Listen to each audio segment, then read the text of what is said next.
Assalamualaikum warahmatullahi wabarakatuh. Bapak Ibu, hari ini saya akan menjelaskan tentang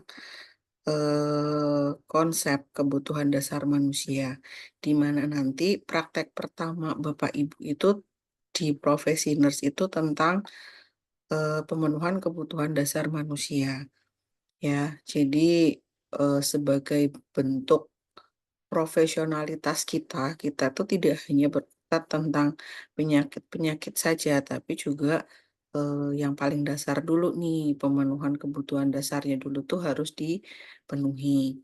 Itu jangan sampai terlewat, tidak boleh terlewat malah ya. Nah, masalah kebutuhan dasar manusia itu seringkali dianggap sebagai masalah yang nggak terlalu penting, gitu.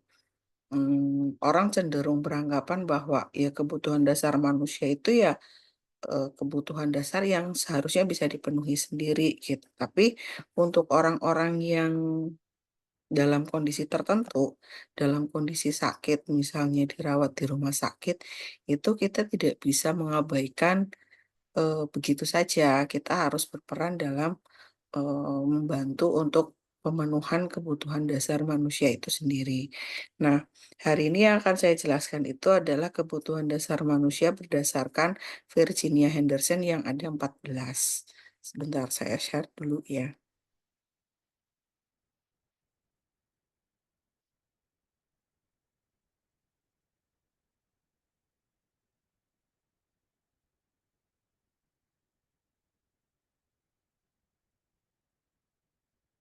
Saya langsung saja ke pokok materi, tidak akan terlalu berbelit-belit untuk pembahasannya ya, karena nanti yang akan Bapak Ibu alami itu adalah langsung aplikasi ketemu dengan pasien, lalu Bapak Ibu melakukan pengkajian, kemudian menegakkan diagnosa dan langsung dipilih tindakan keperawatan yang mau dilakukan apa, dan nanti Bapak Ibu bisa merenungkan atau memikirkan rasional kenapa tindakan itu perlu dilakukan gitu. Jadi saya hanya mengulas langsung ke pokok intinya yaitu 14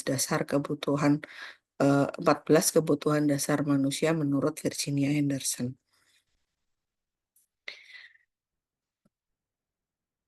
Virginia Henderson itu mengidentifikasi ada 14 kebutuhan dasar manusia yang harus dipenuhi untuk mencapai kesehatan yang optimal. Perawat berperan dalam membantu pasien memenuhi kebutuhan tersebut melalui diagnosa dan intervensi yang tepat.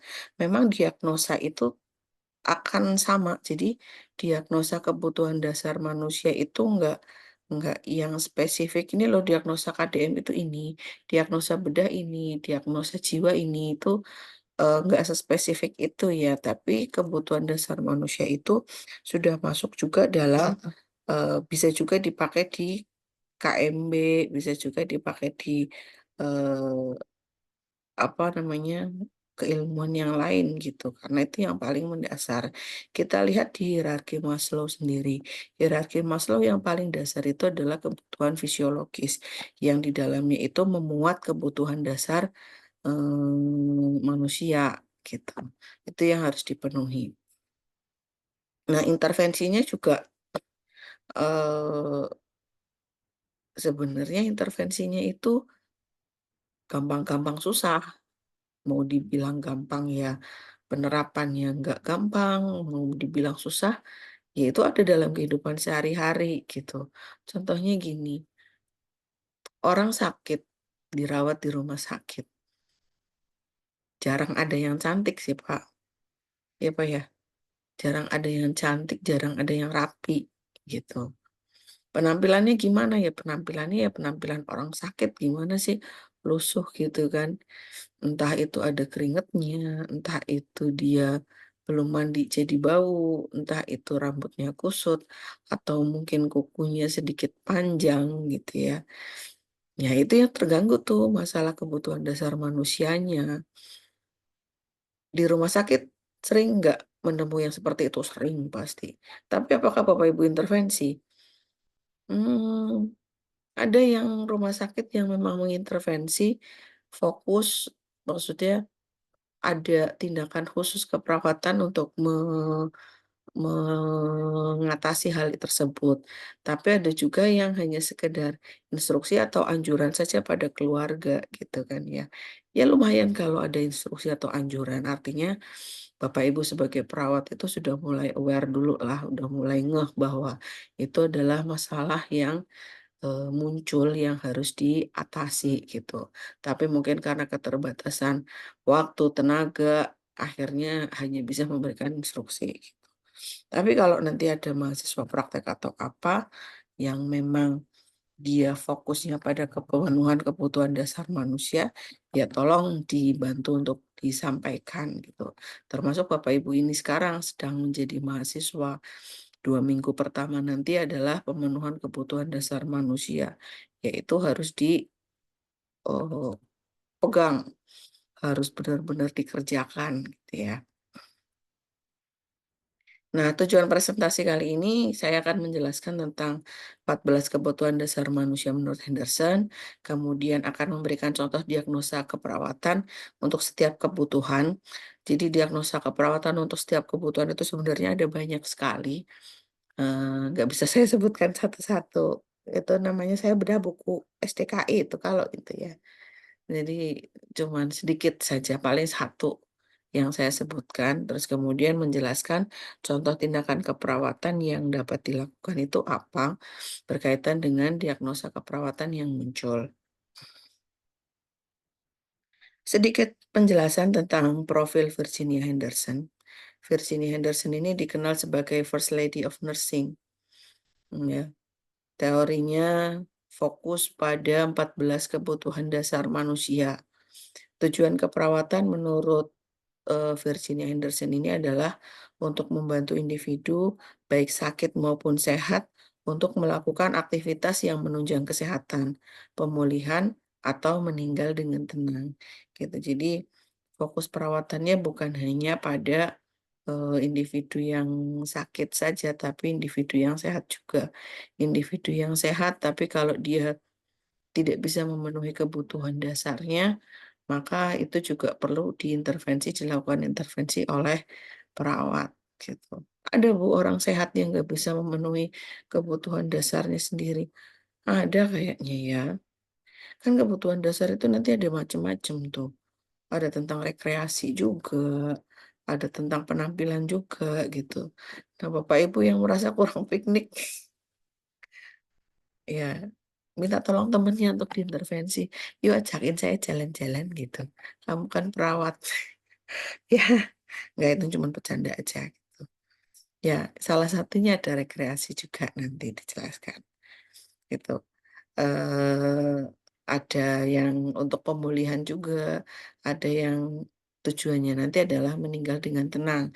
Meninggal dengan tenang itu bukan hanya sekedar jalannya saja tenang, hilangnya gampang gitu, enggak, tapi tetap dengan menjaga martabatnya sebagai manusia, gitu.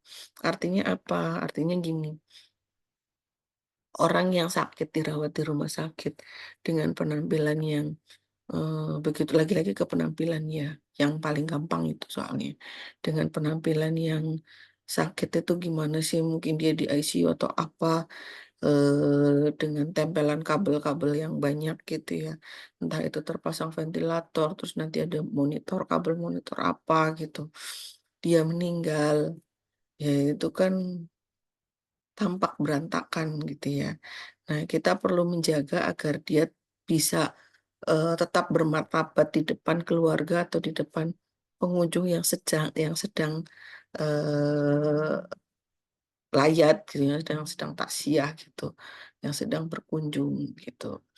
Jadi biar meninggalnya itu nggak terkesan yang, serem banget itu meninggalnya, penampilannya kok berantakan banget, kayak nggak senyum atau apa gitu-gitu misalnya ya.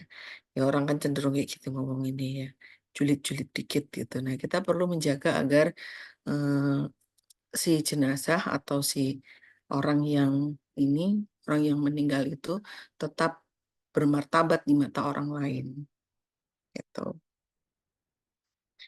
Nah, ini adalah 14 kebutuhan dasar manusia menurut Henderson. Satu, bernapas dengan normal. Ya. kemampuan dia untuk bisa bernapas, terus makan minum yang cukup, eliminasi atau buang air baik itu buang air besar maupun buang air kecil,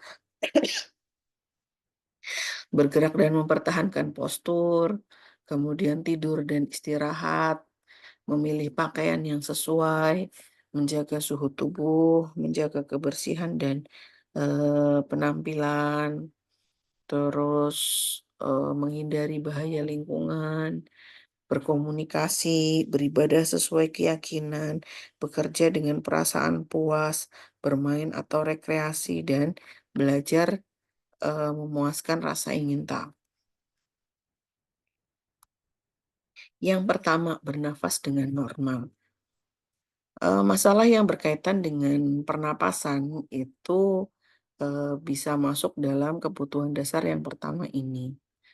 Ya, contoh diagnosanya ada bersihan jalan napas tidak efektif, atau bisa juga ada pola napas ya, yang pola napas tidak efektif, atau bisa juga nanti di gangguan pertukaran gas atau gangguan ventilasi mekanik. Itu adalah semua diagnosa-diagnosa keperawatan yang berhubungan dengan pernapasan. Tindakan keperawatan yang bisa dilakukan untuk mengatasi masalah, yang berkaitan dengan pernapasan ini, yang pertama adalah monitor pola napas dan saturasi oksigen. Gampang ya? Gampang, monitor pola napas. Sering dituliskan di intervensi, tapi kemudian diimplementasinya tidak. Kenapa tuh? Apa tidak dilakukan? Sebenarnya dilakukan, tapi kenapa tidak dituliskan? Apa sih yang dilakukan saat monitor pola napas? Menghitung RR. Selain menghitung RR, perlu nggak kita observasi tentang bagaimana inspirasi-ekspirasinya? Perlu nggak kita cek kedalaman pernapasannya? Perlu nggak kita monitor-monitor yang lain? Misalnya mungkin ada suara-suara nafas atau apa itu kan perlu ya. Jadi itu juga harus dituliskan di intervensi keperawatan serta implementasi keperawatan. Kemudian berikan posisi semivolar untuk memudahkan pernapasan. Ini juga Bapak Ibu sering melakukannya. Udah otomatis tuh refleks kalau pasiennya datang dengan keluhan sesak napas atau pasien dirawat kemudian mengeluh sesak napas, pasti udah langsung refleks otomatis, "Ayo Bu, bantalnya ditinggiin, saya kasurnya tinggiin dikit ya Bu ya kepalanya, gitu, biar lebih enak nafasnya." Ya itu kan memberikan posisi semivolar, jangan lupa itu juga dituliskan di implementasi. Apakah mengatur memberikan posisi semivolar udah tinggal, meninggikan kepala saja? Pakai bantal ditumpuk gitu misalnya, atau bednya ditinggikan. Sudah seperti itu? Tidak, tetap harus runtut dengan komunikasinya. Baik, karena Bapak mengalami sesak napas, saya bantu untuk ditinggikan ya Bu, ya Pak, gitu sambil kita bantu. Lalu observasi dulu nih setelah posisinya, diberikan semivolar, kita cek gimana rasanya dengan posisi seperti ini, udah enak atau belum. Atau mungkin ada yang mengganjel enggak, gitu ya. Terus lagi, lakukan fisioterapi dada dan suction bila diperlukan. Di ya kalau pasiennya nggak sadar, suction bisa dilakukan. Kalau pasiennya masih sadar ya nggak usah. Fisioterapi dada gimana caranya? Bisa dengan clapping-clapping, vibrasi, atau mungkin juga, ya clapping-clapping vibrasi gitu ya, terus nanti mengajarkan batuk efektif misalnya, itu kan juga salah satu intervensi, yang berkaitan dengan pernafasan. Yang kedua, makan dan minum yang cukup. Diagnosa keperawatan yang mungkin muncul, yang bisa saja muncul berkaitan dengan makan minum yang cukup ini adalah, ketidakseimbangan nutrisi kurang dari kebutuhan tubuh. berhubungan dengan intake yang, adekuat misalnya. Jadi orang yang makannya kurang, makannya kurang karena porsinya kurang ya bukan ya. Nah ini perlu hati-hati nih dalam apa namanya, penegakan diagnosa nutrisi gitu. Kita harus benar-benar tahu berat badan idealnya berapa, terus, dia ada penurunan sebesar berapa persen sih selama sakit ini, itu harus dilihat. Kalau sekiranya ada penurunan lebih dari 10% tapi masih dalam rentang ideal, ya belum bisa diambil ini ya, belum bisa diambil ketidakseimbangan nutrisi ya, meskipun berat badannya sudah turun, gitu. Jadi, harus dicermati. Nah, berkaitan dengan yang minum kurang cairan ya, tanda-tanda dehidrasi ini sudah mulai muncul misalnya. Ya, itu juga harus ditegakkan diagnosa, kemudian dilakukan intervensinya. Intervensi yang tindakan keperawatan yang biasanya bisa dilakukan, pertama adalah monitor asupan makan dan berat badan harian, timbang berat badan pasien. Gampang, minta aja dia berdiri di timbangan. Bu, pasiennya nggak bisa berdiri di timbangan, Bu. Ya kan ada cara lain untuk mengetahui status nutrisi selain dari berat badan ya, bisa dari lingkar lengan, gitu kan bisa. Atau kalau yang anak-anak digendong sama ibunya. Itu kan juga bisa. Kemudian berikan diet tinggi kalori dan protein sesuai anjuran ahli gizi, edukasi keluarga tentang pentingnya nutrisi, atau bisa juga edukasi atau motivasi untuk memberikan makanan sedikit tapi sering, menyajikan makanan yang hangat, yang apa namanya, kalau makanannya hangat itu kan ini ya, membuat nafsu makan itu ya meningkat enggak sih, cuma lebih enak aja makanan hangat dibandingkan makanan dingin gitu kan. Yang seperti itu bisa dilakukan. Berkaitan dengan cairan, apa yang bisa dilakukan? Nah, ini nih yang sering kecolongan perawat. Monitor tetesan infus bisa ya, monitor ini cairan infusnya. Saya sebenarnya, eee, punya pendapat yang saklek nih, yang agak keras nih, berkaitan dengan infus. Menurut saya infus itu adalah tanggung jawab penuh perawat yang sebenarnya bisa diprediksi, bisa kita perhitungkan.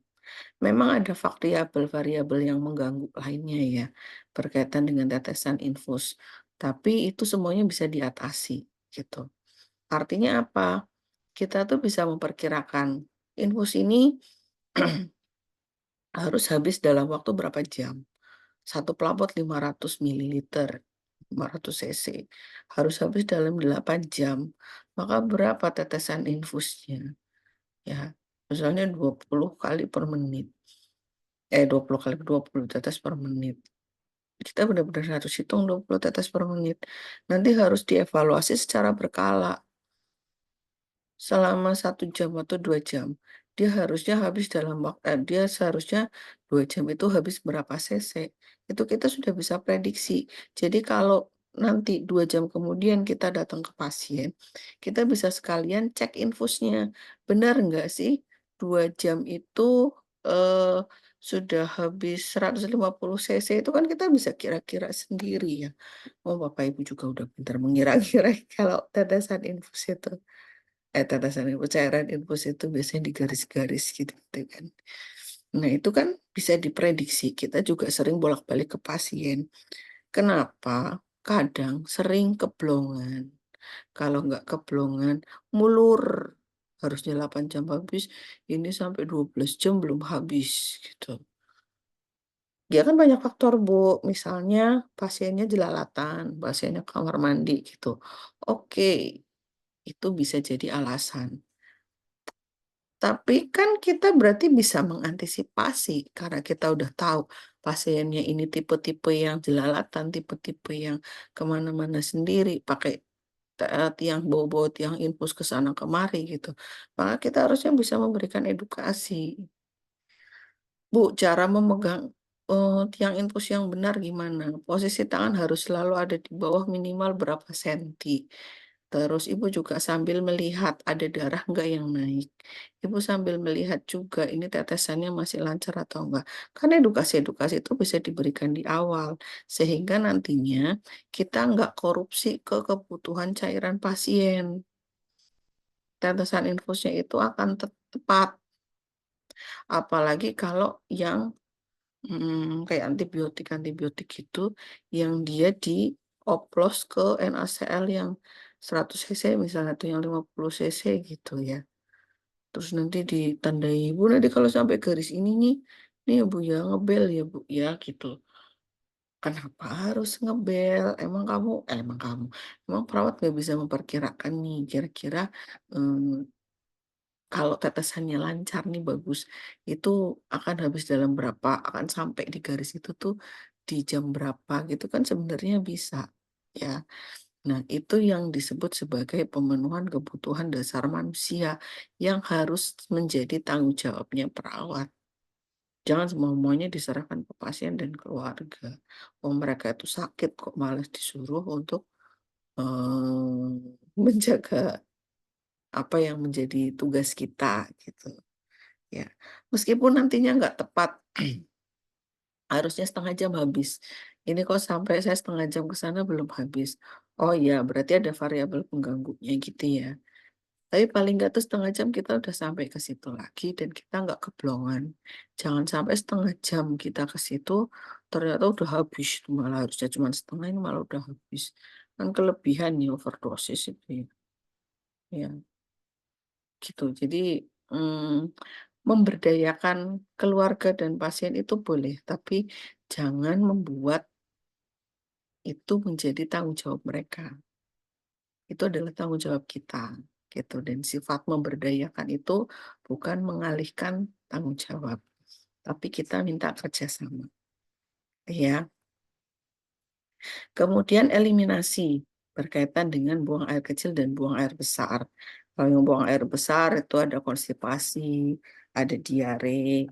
Yang buang air kecil ada banyak banget tuh diagnosa berkaitan dengan air kecil, ada inkontinensia urin, ada retensi urin. Bahkan kalau Bapak Ibu mau baca itu ya, SDKI itu ya, itu inkontinensia urin aja udah banyak tuh ininya, penyebabnya. Retensi urin juga ada banyak penyebabnya. Nah, ada situasional, ada yang karena stres gitu. Dan itu momennya beda-beda. Monggo dipelajari lagi, dibaca satu-satu. Nah, tindakan keperawatan yang berkaitan dengan eliminasi ini, ada monitor pola buang air besar, buang air kecil pasien, berikan cairan yang cukup dan makanan berserat, anjurkan latihan mobilisasi ringan bila memungkinkan gitu ya. Karena beberapa pasien yang dirawat di rumah sakit itu punya kecenderungan dia aktivitasnya akan kurang. Tuh. Jadinya susah buang air besar. Bergerak dan mempertahankan postur tubuh. Bisa diangkat diagnosa keperawatannya ada hambatan mobilitas fisik berhubungan dengan kelemahan otot misalnya. Nah, ini kita lihat dulu nih kalau diketahui atau dicurigai ada kelemahan otot, kita lihat dulu kemampuan mobilitas pasiennya gimana. Kita cek dulu tuh itunya, apa namanya, kekuatan ototnya berapa. Masih ingat ya cara ngukur kekuatan otot yang ada 5. 5 itu kalau dia punya kekuatan otot penuh, 4 itu kalau apa gitu ya. Kalau nggak bisa, nanti ada yang nggak bisa melawan gravitasi gitu-gitu.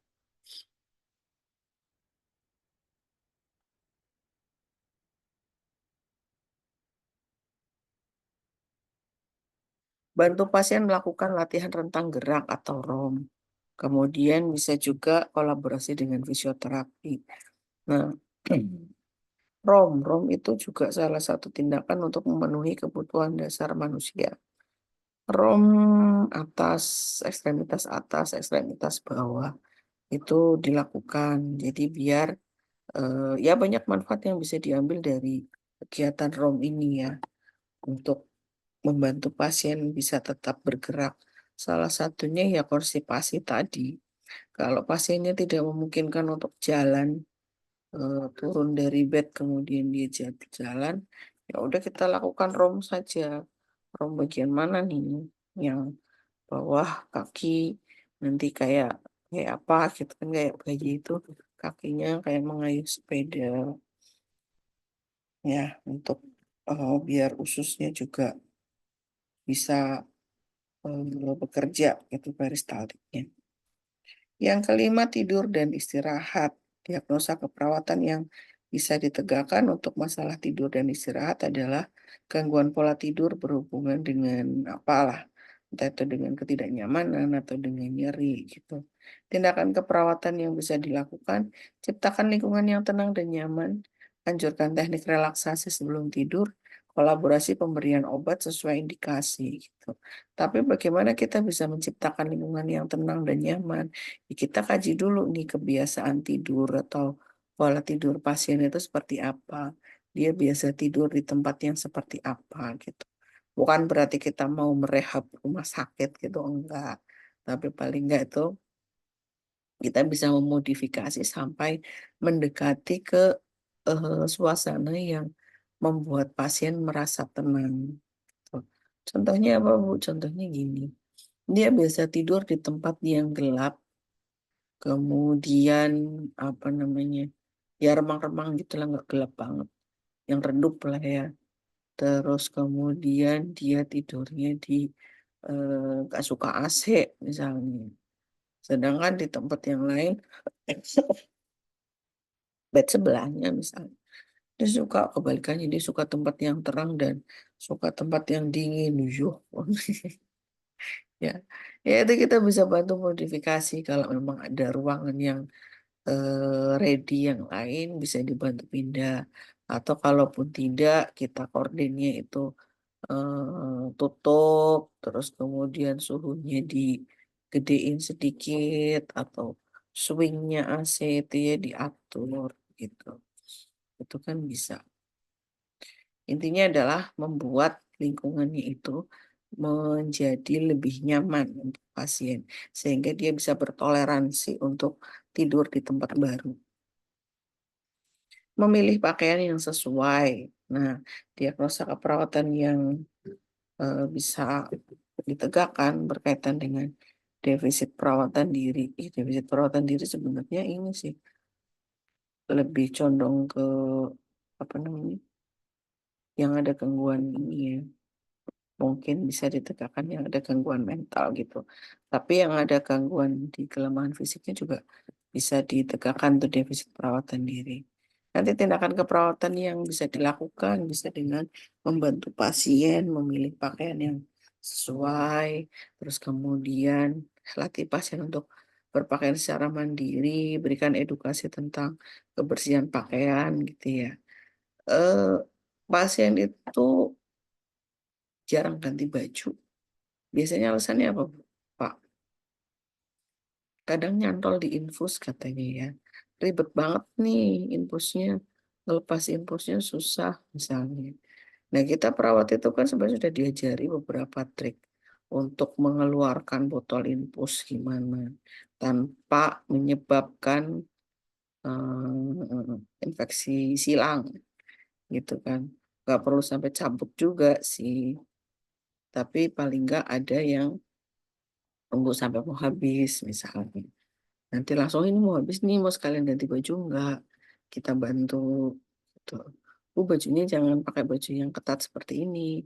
Kita pakai baju yang longgar, yang sekiranya nanti untuk keluar masuk infusnya gampang, menyerap keringat juga, Bapak Ibu juga akan lebih nyaman gitu. Itu kan bisa dianjurkan. Nanti kita bantu untuk memilih pakaiannya. Ya, beberapa rumah sakit juga di kelas-kelas tertentu ada yang menyediakan pakaiannya. Iya nggak?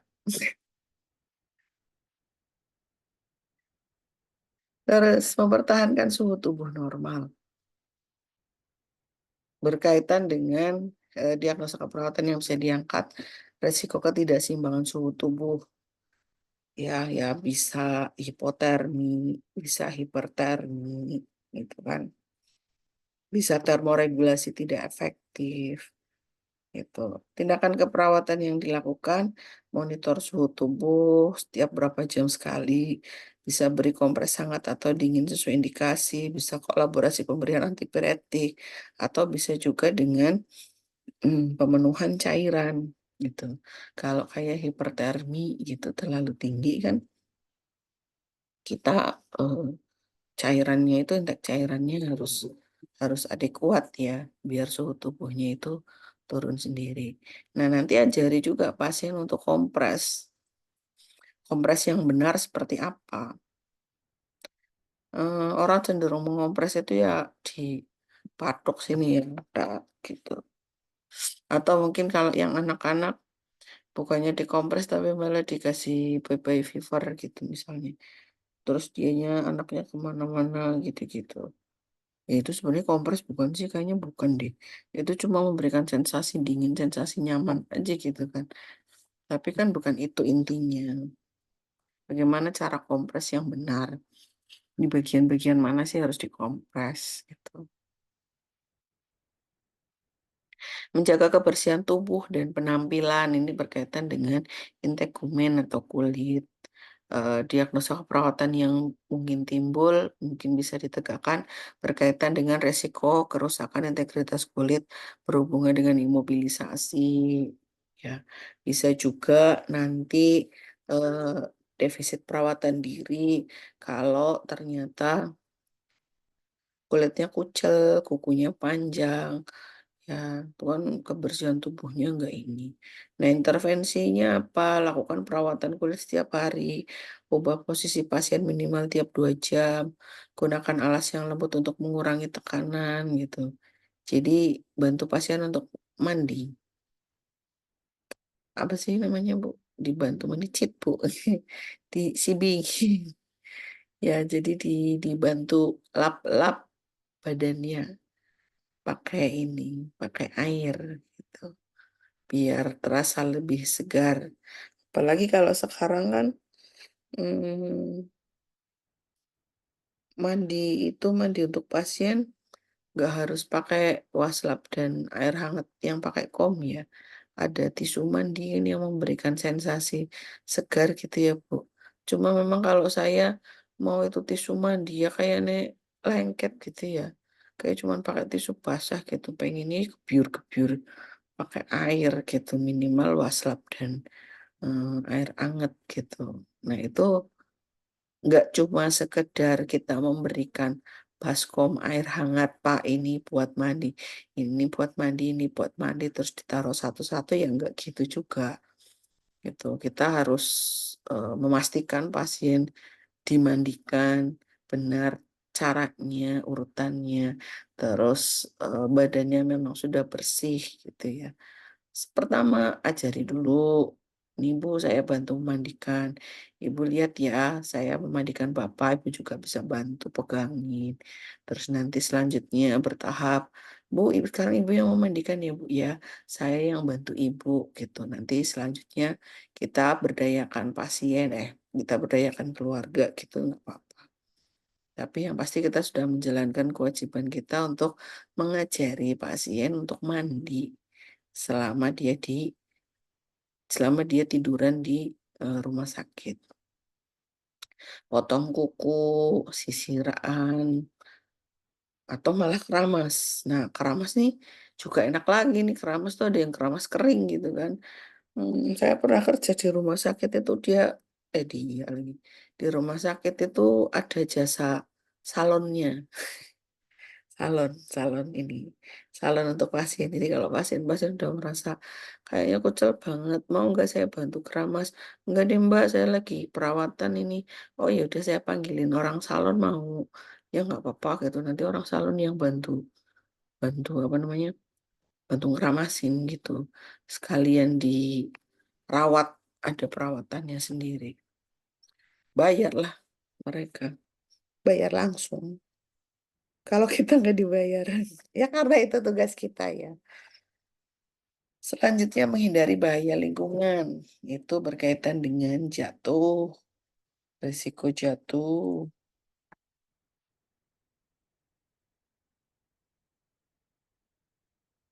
Risiko jatuh berhubungan dengan kelemahan otot dan gangguan keseimbangan.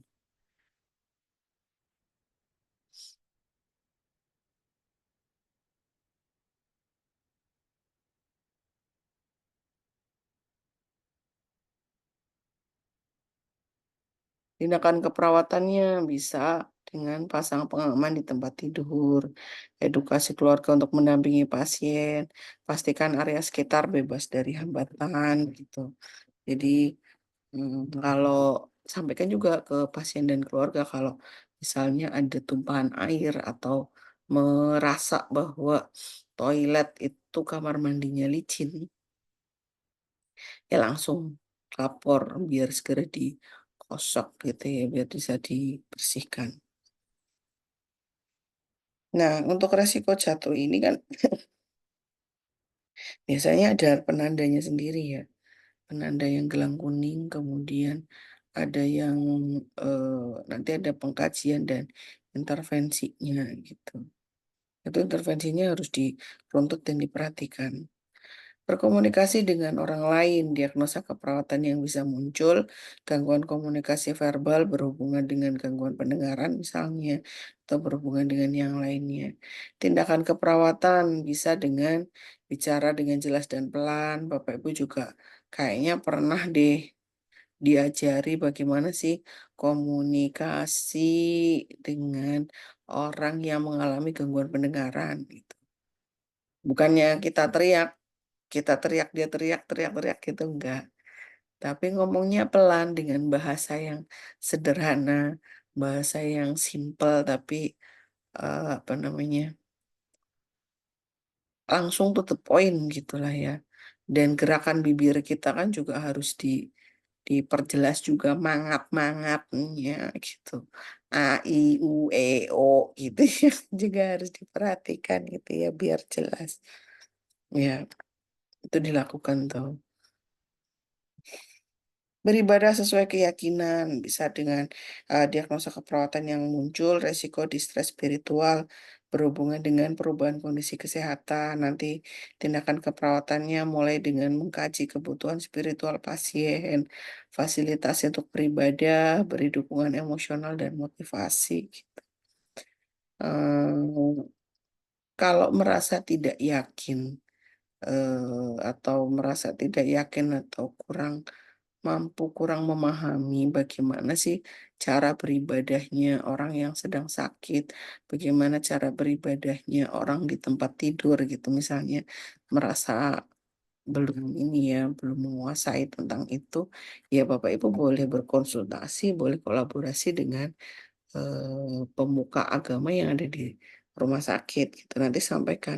Biasanya kan ada ya, tiap rumah sakit itu ada yang eh, dari itunya, dari agamanya masing-masing itu nanti yang keliling, terus nanti mendoakan gitu, itu bisa disampaikan tuh, Bapak ini nih mau sholat tapi merasa kurang yakin kalau nggak wudu, mau tayamum itu kayaknya saya masih mampu untuk wudu, tapi nggak bisa. Nah itu gimana caranya wudu yang sah, tetap wudu pakai air tapi tetap di tempat tidur gitu, ada nggak misalnya gitu ya, biar tetap bisa sholat.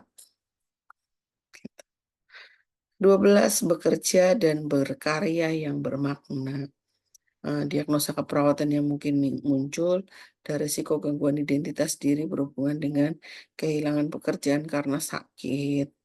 Ya, tindakan keperawatannya bisa diskusikan dulu tentang aktivitas yang bisa dilakukan, motivasi untuk tetap berkarya sesuai kemampuan, rujuk ke konselor bila diperlukan ya. Ya, ini yang berkaitan dengan eh, ada perubahan kemampuan untuk beraktivitas gitu. Misalnya yang tadinya dia bisa berjalan, dia bisa kemana-mana sendiri, ini tiba-tiba amputasi atau apa gitu, sehingga dia nggak bisa bekerja lagi, harus pakai kursi roda misalnya. Nah itu diskusikan kegiatan apa yang masih bisa dilakukan. Ya kalau memang butuh butuh konselor ke psikiater ya silakan gitu ya. Tapi intinya adalah kita memotivasi pasien untuk terus, produktif. Kalau di rumah sakit ada nggak, Bu? Ada dong, ada banyak. Kayak saya nih, saya mau cuti melahirkan. Itu di pikirannya itu udah, "Aduh nanti kalau lagi cuti gimana? Gimana saya harus mengajar, gimana nanti, mau ngoreksi tugas, gimana nanti bimbingan," dan seterusnya gitu ya, ada. Yang 13 bermain atau rekreasi, diagnosa keperawatan yang mungkin muncul, resiko isolasi sosial berhubungan dengan keterbatasan aktivitas, ya tindakan keperawatannya yang muncul, eee,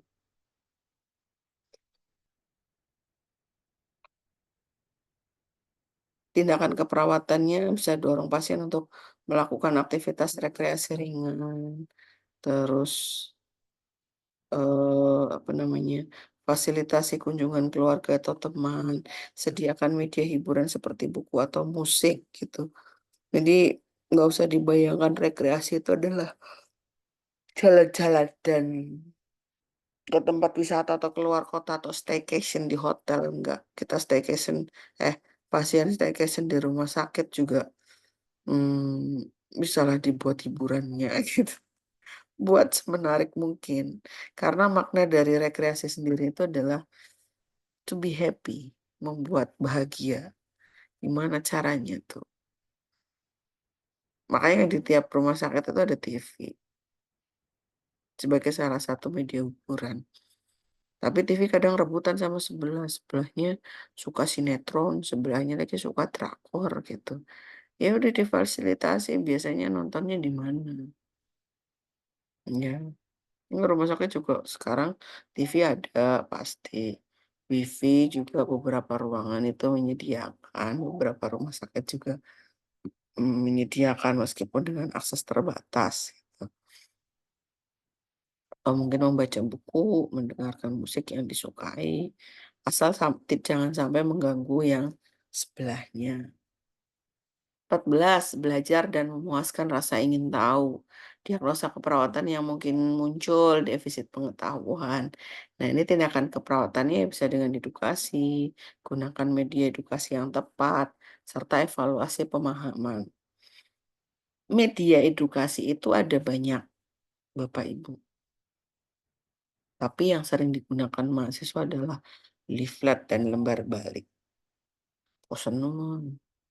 Ya nggak apa-apa sih leaflet, bikin lembar balik sekarang, bisa pakai Canva atau bisa pakai aplikasi gitu kan, cakep-cakep gitu ya, cantik-cantik tuh hiasannya, warnanya, penempatannya, nanti tinggal di-print pakai bahan yang bagus, terus jadi bagus lagi gitu, lebih cantik lagi. Tapi bosen nggak sih pakai media itu saja, pakai metodenya ceramah lagi gitu. Kadang kita perlu memodifikasi, media dan metode pembelajaran. Contoh gini, pasien baru datang, baru tahu kalau dia itu terkena diabetes tipe 2, baru banget tuh. Dia diberikan edukasi. Okelah pertemuan pertama pakai ceramah. Tapi pertemuan kedua ketika membahas makanan yang pola makan dia nantinya ke depannya, ya nggak usah pakai ceramah juga. Kita bisa diskusi, kita atur menu makannya itu gimana. Itu kan diskusi melibatkan pasien dan keluarga. Jadi semua orang bisa tahu. Ayo, Bapak biasanya makannya berapa nih? Ya sepiring, Nok. Kalau nggak sepiring ya nggak kenyang. Oke, kita mulai turunkan secara bertahap. Hari pertama nanti Bapak turunkan jadi, segini, nanti turun lagi 1 minggu kemudian jadi segini, itu misalnya ya. Tapi dengan, anjuran yang sudah disepakati dengan ahli gizi gitu, sampai seberapa sih bolehnya, lauknya apa, lauk yang disukai, yang tidak disukai, gitu tuh dipilah-pilah, didiskusikan.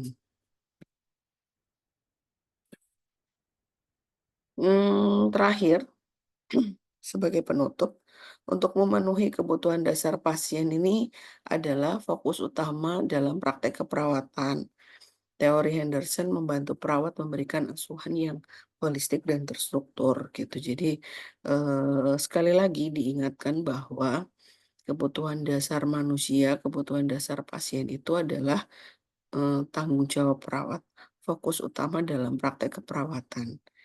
Ingat, basic knowledge kita itu adalah caring, bukan curing. Nah, di caring itu kita harus memenuhi kebutuhan dasarnya dulu.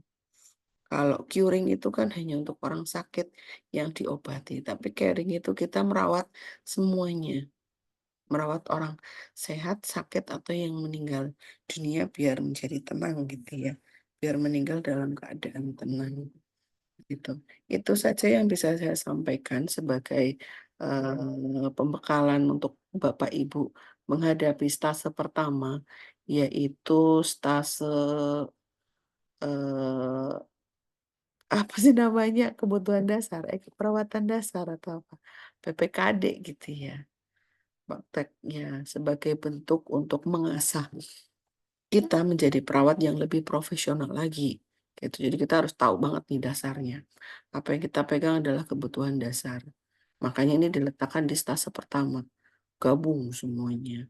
Tidak diacak-acak, kan kalau kayak KMB itu kan KMB ada, mater ada, itu bisa berjalan beriringan ya. Tapi kalau dasar itu selalu menjadi awal, pondasi awal. Ini diperkuat dulu. Bapak Ibu harus menyadari dulu bahwa manusia itu punya kebutuhan dasar yang harus dipenuhi, yang dalam kondisi tertentu tidak dapat mereka penuhi sendiri sehingga butuh perawat untuk memenuhinya. Gitu ya Bapak Ibu. Nah, itu saja dari saya. Ini kayaknya udah habis deh slide-nya. Pas, sudah habis. Terima kasih atas perhatian Bapak Ibu. Saya akhiri. Assalamualaikum warahmatullahi wabarakatuh.